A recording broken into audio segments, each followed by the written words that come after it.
Hello, this is Dr. Llewellyn Eisen, and we're going to talk in this lesson about crusade medicine.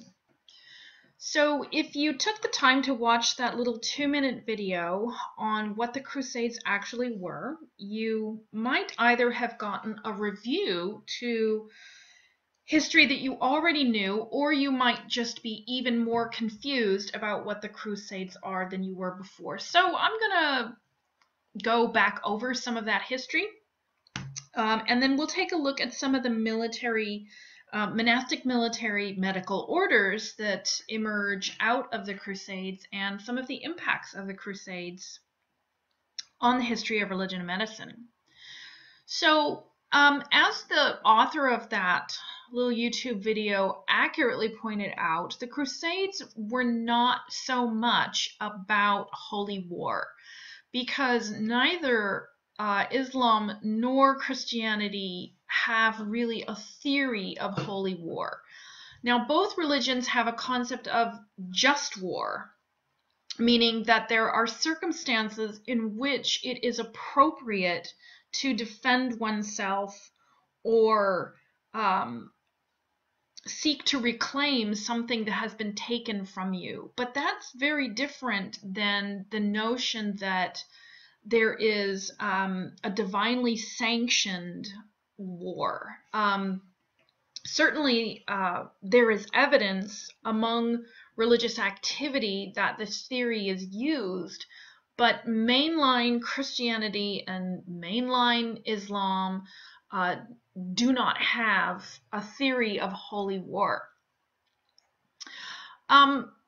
And as the author of that YouTube video pointed out also correctly, if it were the case, then you would never have Western Roman Empire and the Byzantine Empire or Eastern Roman Empire living quite compatibly alongside the caliphates that, once they emerged from the Arabian Peninsula, spread across North Africa and into Spain and beyond, and of course up into this territory here.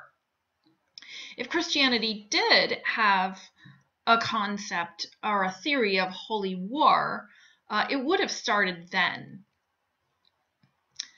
So the Crusades in the medieval centuries were, from a religious standpoint, centered around this particular feature right here, and this is known as the Church of the Holy Sepulchre or the Church of the Holy Tomb.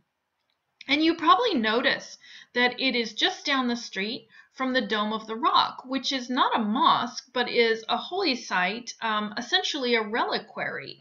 It is a building that is dedicated to the veneration of a sacred site within the Islamic religion. And the Dome of the Rock is built right adjacent to the remains of the Second Temple of Jerusalem, which was destroyed in 70 AD.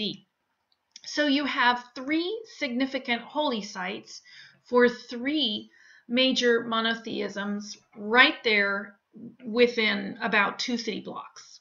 So the structure that I have circled here, the Church of the Holy Sepulchre, was built in the 4th century by the mother of somebody we've met in our class already. The original site was built by Empress Helena, the mother of Constantine. Now, it was destroyed in the 7th century by Persian invaders into Jerusalem, and then it was rebuilt, but then destroyed again. So the Church of the Holy Sepulchre is important to Christianity as a holy site because it is considered to be a church that is built over the original crucifixion site and burial site of the person of Jesus. Now, whether or not this is accurate historically is irrelevant, because remember, our task is not to worry about whether things are, historically accurate or true, but to consider how those particular beliefs impact people's behaviors, because that's really all we can identify. So what's clear is that across the centuries, the Church of the Holy Sepulchre is fundamental and foundational to Christians as a sacred site. So when this structure is destroyed for a second time, it's destroyed for the first time in the 7th century, as I mentioned, and then it's rebuilt, and then it's destroyed a second time. There's the interior. In the early 11th century, by the Fatimid Caliph al-Hakim. And this was really a mistake on his part, as pretty much everyone agreed, because Jerusalem was a city that was recognizably a city in which 3 major monotheisms had some kind of claim. Judaism, with Jerusalem as the site of the temple, Christianity as a site of the death of Jesus, and Islam, with Jerusalem as the site of Muhammad's ascension. So it benefits everybody if Christians have access to these holy sites for pilgrimages, because economically the city can flourish. So when it was destroyed, this was really seen as a particularly important moment in the history of Christianity. So at the Council of Clermont at the end of the 11th century, Pope Urban, who was anxious to spread his influence to the east, to put it nicely, he called for a crusade.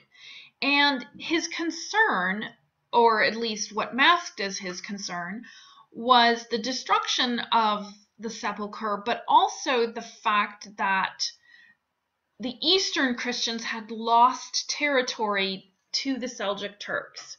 So here's just one paragraph of what he said to those gathered at the council. On this account, I, or rather the Lord, beseech you as Christ's heralds, to persuade all people of whatever rank, foot soldiers and knights, poor and rich, to carry aid promptly to those Christians, and to destroy that vile race from the lands of our friends. I say this to those who are present. It is meant also for those who are absent. Moreover, Christ commands it. All who die by the way, whether by land or by sea, or in battle against the pagans, shall have immediate remission of sins. Let those who have been fighting against their brothers and relatives now fight in a proper way. Now, I hope that you can see as easily as I can how many problems there are in this particular paragraph, or at least how many problems he introduces into interreligious dialogue. Okay, so let's take a look at some of these key passages here. He says, on this account I, or rather the Lord, beseech you. So what's clear is that Pope Urban understands himself as speaking on behalf of Jesus. Okay, now this is part of papal primacy. This is part of, or this is an expression of the belief that one of Jesus' early disciples, Peter, was the recipient of Jesus' authority, and that as one of the first leaders of the followers of Jesus, or the Jesus movement, Peter then hands this authority to subsequent leaders.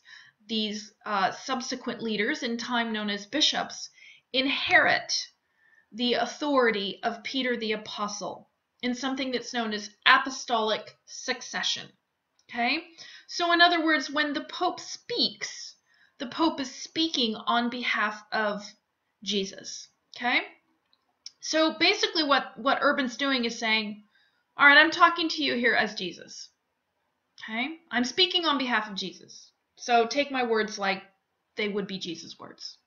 So on this account, I, or rather the Lord, as Christ's heralds, to persuade you, I beseech you as Christ's heralds, to persuade all people of whatever rank, foot soldiers and knights, poor and rich, to carry aid promptly to those Christians, and to destroy that vile race from the lands of our friends. So, destroy that vile race.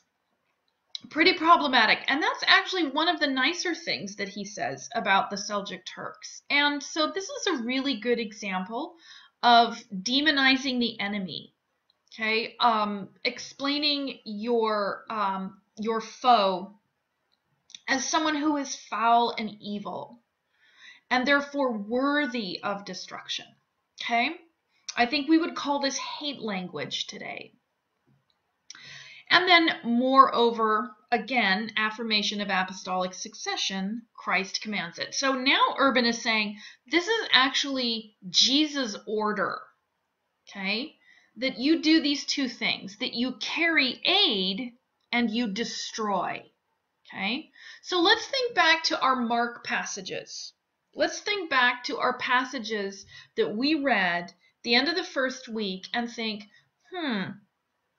is that the kind of activity in which Jesus took place?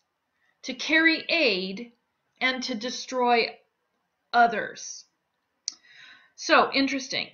So Urban goes on to say, all who die by the way, whether by land or by sea or in battle against the pagans, shall have immediate remission of sins. Now here's the issue of pilgrimage that comes into this. Okay, so the purpose of pilgrimage would be to honor a particular holy site, and in honoring the holy site, honor by extension the individual affiliated with it. So in this case, the pilgrimage would be so extensive and so vast that Urban has made the claim that all of your sins will be forgiven by virtue of your death en route to go engage in carrying aid and battling. And then he ends this paragraph here with, let those who have been fighting against their brothers and relatives now fight in a proper way. A really interesting statement that comes as close, really, to a theory of holy war as I think you're going to find. The argument that there is a proper way of engaging in battle. And this is not just war. To fight in a proper way. This is not Augustine's theory of just war. So a deeply problematic paragraph, and only one paragraph of an even harder to read sermon. Okay, so what Urban didn't expect, but what he got, was thousands of not soldiers and not knights, but pilgrims who sallying from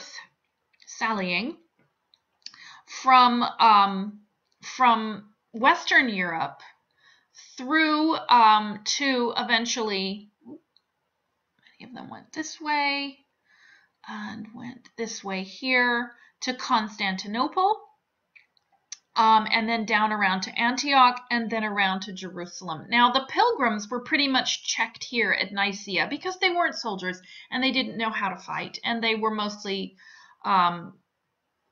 hewn down.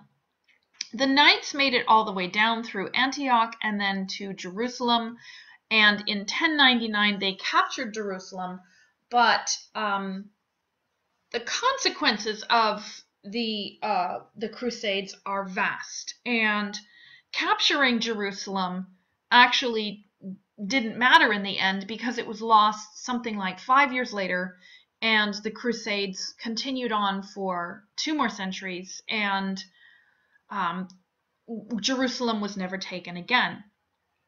So the effects of the Crusades are vast. They include shifts in economy, in the displacement of people, in issues of population and social issues, like, for example, women's husbands went off to pilgrimage or to crusade, and women didn't know if they were widows or if they were abandoned.